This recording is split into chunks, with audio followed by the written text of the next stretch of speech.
Today on This Week in Iowa. I was the most hated man in America for months. A Congressman Steve King tell-all, a reflection on his final years in Congress.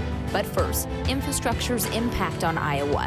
And Justyn Lewis lost the election, but he says this is only the beginning. Good morning, everyone, and thank you so much for being with us on This Week in Iowa on this Sunday. I'm Sabrina Ahmed.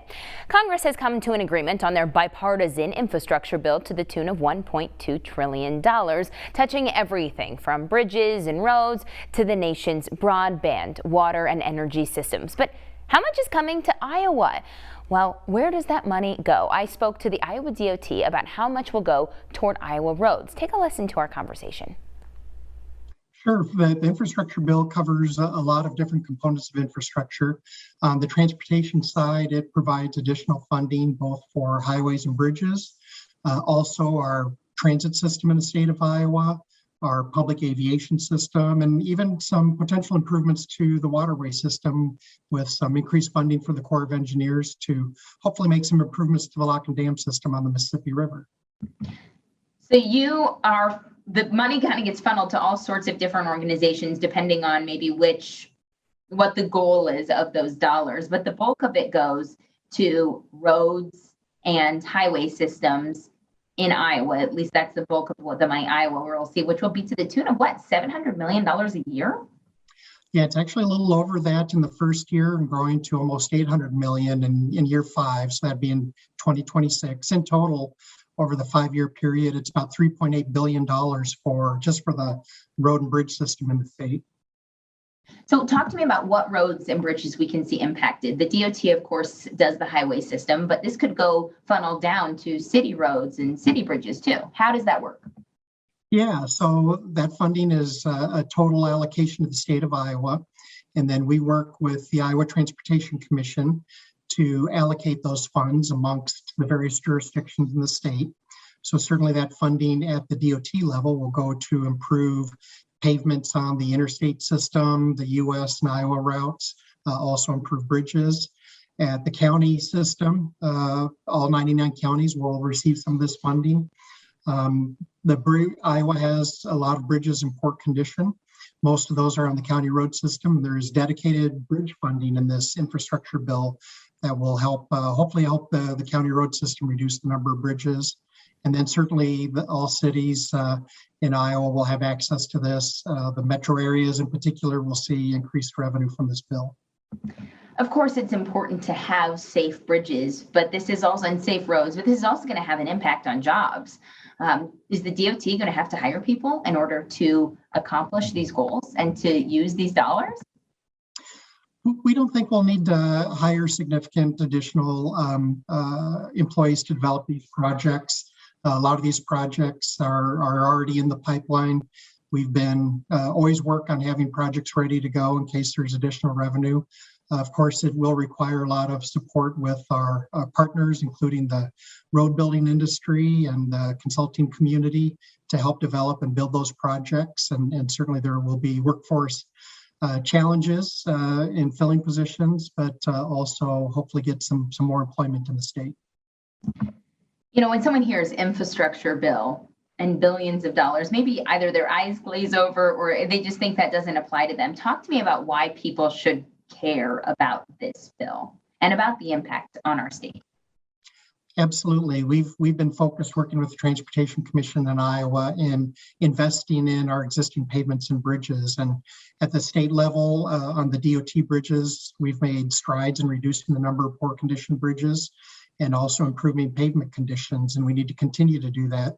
We also need to continue to make targeted capacity improvements.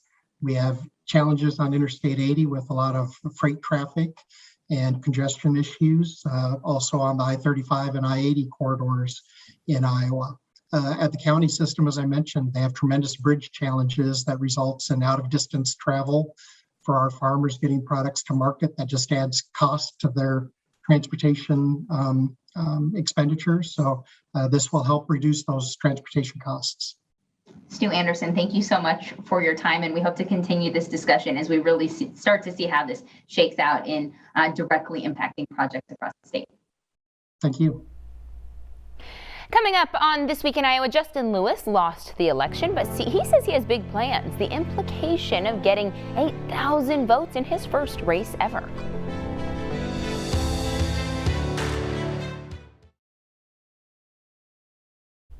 Des Moines voters had two choices for the at-large seat for Des Moines City Council. Connie Boesen, the incumbent, Justyn Lewis, the challenger. Boesen beat Lewis, winning with 54% of the vote.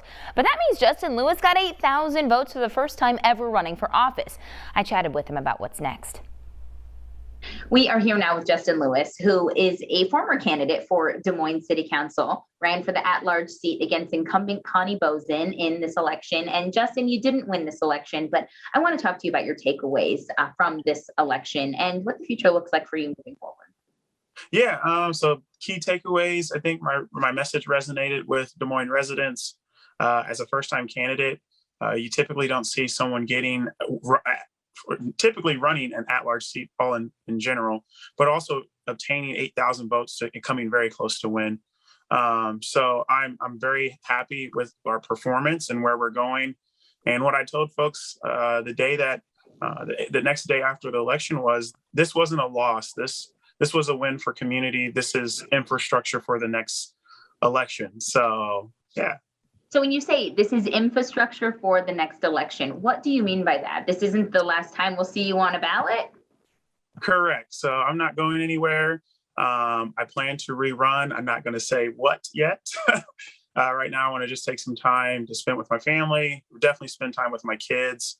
They miss their father a lot. And then just kind of take a pause and look at what's coming on the horizon. But yes, this won't be the last time you see me running for a race. So I want to talk about just the historic ballot that we saw in general. There were a number of people who were of color, brown, black, Asian, whoever was on the ballot. It was a number of people who were not the traditional candidates. Talk to me about what it was like for you to be a part of that group. Yeah, it was awesome. So I've had a couple of folks from high school that I went to East High School with that ran for positions of power as well. So it was just nice. It was refreshing to actually see the demographic makeup of what Iowa is now running for positions of power and give that perspective in those seats. So I really push for folks that did run or didn't win to continue to push forward, continue to build that infrastructure. Because most elections, the first election you typically lose, but that's where you get your name recognition, you build your rapport for that next one. So I know you don't want to tell me what maybe future races we'll see your name on for the ballot, but what does this mean for you for the future? How does this change what your trajectory is, or is this kind of what you always thought you would do? Yeah, this has always been a dream. So a loss doesn't change anything. This may actually speed it up a little bit faster. So we've had elected officials who are thinking about retiring, asking what I plan to do and if I'd be interested in their seat. So I'm really, truly blown away by the support and folks now looking to me as a leader just off of how I ran my campaign and the detail that I took into creating my platform. So I'm excited for the future. And like I said, I'm not done. I just can't say where I'm going yet. Now, one of the issues that you and I talked extensively about in our interview before the election was water quality. Do you still see that being a number one issue for voters? Yeah, absolutely. So what I would tell folks to fully understand what is going on with water, you got it. It's in Des Moines Waterworks University to understand how Waterworks came to be and what are some of the issues that we're facing when it comes to our water. That's pivotal. So I would really push Des Moines residents and folks who are surrounding Des Moines, West Des Moines, because they feed off of that water source as well to learn what we're facing and how to fix it. But yeah, it's still going to be an issue. And I look to work alongside other city council members who have reached out after my election to say that they would like to continue to work with me on fixing those issues. So in the meantime, what I'm looking to do is get appointed on a board of commission and bring that perspective into those halls. So. What would you like to see happen between now and perhaps the next election or whatever in terms of water quality? What do you think you can do, even if not elected on the city council? Yeah, I think it's the small things. I think it's city officials going and to meet with Des Moines Waterworks. What a lot of folks don't know is Des Moines Waterworks isn't connected to the city of Des Moines. It's a separate entity. So we have to work alongside that organization to prop them up and build them up, and then work upstream with the counties that a lot of the pollutants are coming from. And how can we put in those cover crops? How can we put in those bioswales and retention ponds so we capture that water, treat it where it's at, and then whatever's excess flows over and then comes into our rivers. I think that's the quick fix. We're working towards that way, but we need other folks sounding the alarm and joining hands to, wake up Central Iowa on what's going on with our water. Well, Justyn, I really appreciate your time with us this morning, and we will absolutely be looking to you as we see what maybe the future holds for you. So we appreciate your time again this morning. Absolutely. Thanks for having me. Well, it wasn't just candidates on the ballot. There was a bond measure, too. We'll continue talking water quality after this.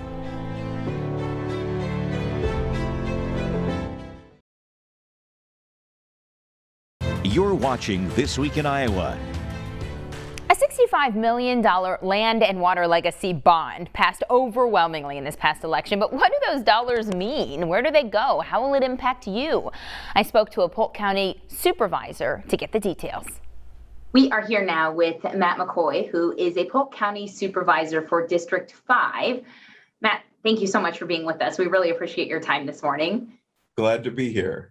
So talk to me about this $65 million bond, this land and water legacy bond, and the dollars that will now be coming into Polk County.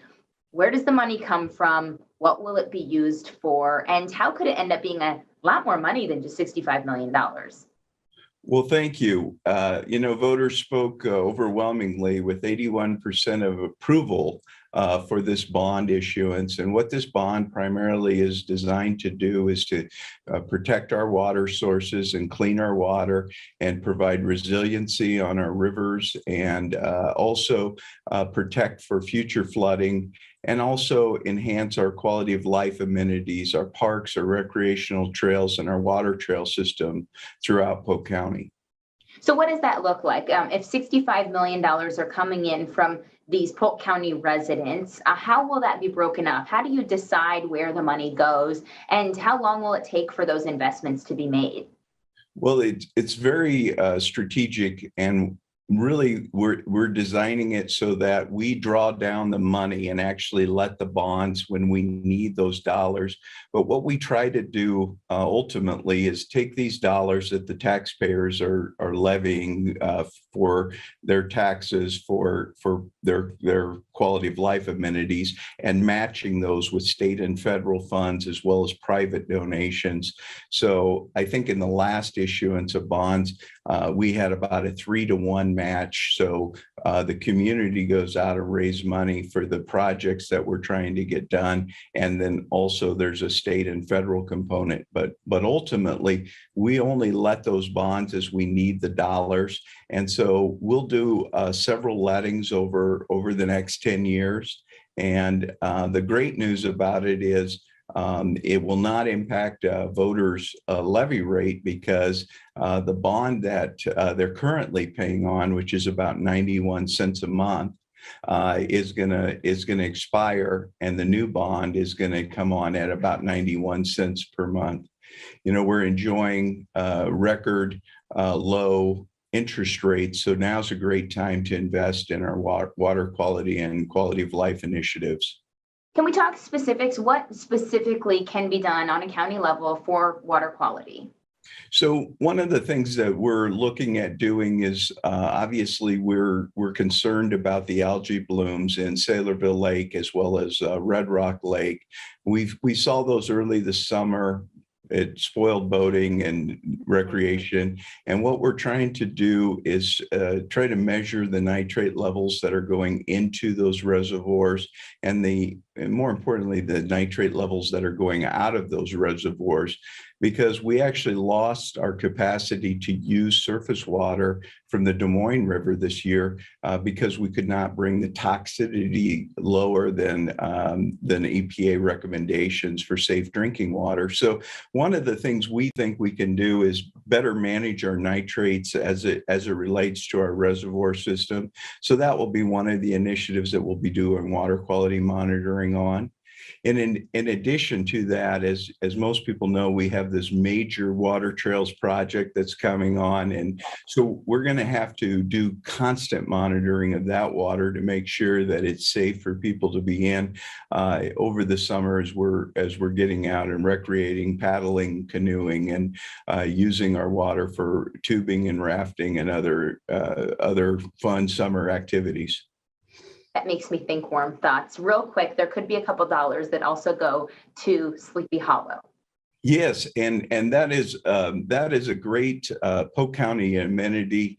We really need to start celebrating winter, and we need to celebrate our snow. We need to get our kids out and our families out. And so Polk County made a major investment in Sleepy Hollow, and it's a longtime park, but we're going to go in as Polk County and really improve it, improve the hills, improve the snow, improve the experience for the families out there. And we think it will be a great winter recreation activity. And we expect to make a strategic investment in that over the next several years. So we're looking forward to that.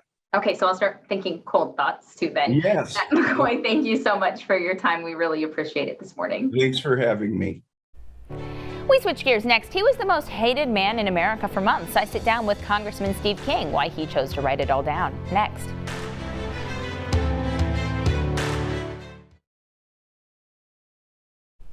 Congressman Steve King lost his primary to Republican Randy Feenstra in June of last year. He's been pretty quiet since then until now. His book is out and he doesn't hold back. Take a listen to our conversation. Congressman King, it has been a couple years. Yes. How you been? Really good. I think I'm more vigorous now than I've been in the last 2 or 3 years, and spend some time at home, spend some time with my family. And I looked around at our place that we've lived on since 1978, and I know I've been cutting corners around there for 25 years. And so now it's time to catch up with that and reconnect with the family, which is well connected now. And I told Marilyn it's kind of like a second romance, and that all those little things between husbands and wives, the tiny little statements that you make, the little jokes and things like that, we've been missing a lot of that because we just didn't spend enough time together. That's coming back, and it's good. It's real good. So you wrote a book. Why? The story had to be told. And when this came down on me on about the 9th or 10th of January of 2019, when it came down on me, everything shut off. And the only thing that happened was the whole world just attacked me. And I was the most hated man in America for months. Maybe I still am, I don't know, but I'm not listening to him anymore. And and whatever I said was completely kicked to the side or discounted because the narrative was being written. It was written, some of it in advance, before it ever happened. And so I didn't have a voice on the radio, I didn't have it on television, I didn't have it in the print articles. I even was canceled out by Breitbart and by Epic Times and others. And so the only way to get the story out is write a book, and that's what I did. I think what surprised me the most was how much you went after the Republican Party and Republican leadership. I couldn't tell the story without. And Kevin McCarthy, for example, I mean, he was the person that single-handedly kicked me off of my committees. I couldn't believe it. It was stunning to me. A misquote in the New York Times, and he announces unilaterally that this is going to happen. Now, he used the steering committee as a crutch, but it was Kevin McCarthy. And the duplicity of Kevin McCarthy is hard to believe. But I say, I've got the transcripts, I've got the tapes, I write it into the book. And when somebody tells you something and say, I give my word, I will do this, and he turns around and tells the press something exactly opposite of what he said and makes me out to be the liar, that's the kind of thing I was dealing with. And if I fell short on understanding the deviousness, the cunning of Kevin McCarthy, which has gotten him some of the places where he is today. And I regretted having to put as many of the Republican leaders into the book as I did, but I couldn't have told the story honestly without. And I hope people realize that and they temper their approach to things so that we can clean things up and get it back on an even playing field again. Truth, justice, and the American way. So is that your goal? I mean, why write the book? You, like you said, you're home. You have 8 beautiful grandchildren who all live within 10 miles of you. Yeah. You and your wife feel the fire again. You know, why bring yourself back into it? If nobody else read the book except my grandchildren, that was enough reason. Because I know that they were faced with this criticism in school. Not very bad because we're a rural neighborhood and people have known me there for a long, long time. But they were faced with some of it, and wherever they go in life, I wanted them to have a hard copy of this book that they had read and understood. So whenever they say, well, your grandpa is Steve King, you know, what else do you want to know? They will know the facts. And if I only got 8 books out, that would be the place I'd put them. But we're going to get a lot more out, Sabrina, at steveking.com, by the way. What do you want people to have the #1 takeaway from your book be? That's a really good question, and I hadn't really contemplated on a #1 takeaway, but I'd say on the broad piece of this, understand that things are not what they seem. The things that you hear in interviews in the press, with this exception, of course, Sabrina, of course. is take them with a grain of salt. Always ask yourself, why are they saying what they're saying? And then you ask, is it true, and can it be verified? And so throughout all of this, you know, I've stood on solid conservative principles.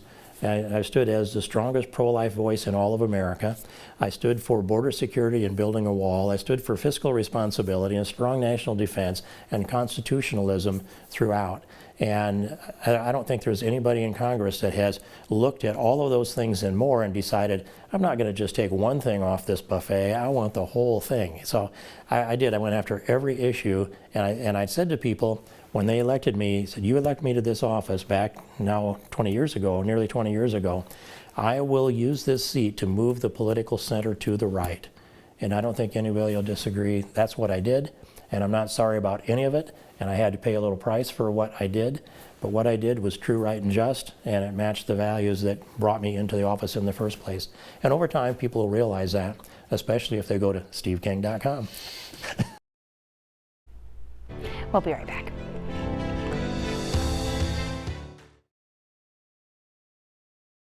Thank you so much for joining us here on This Week in Iowa. Don't forget we have a podcast. Just search This Week in Iowa. Have a good weekend.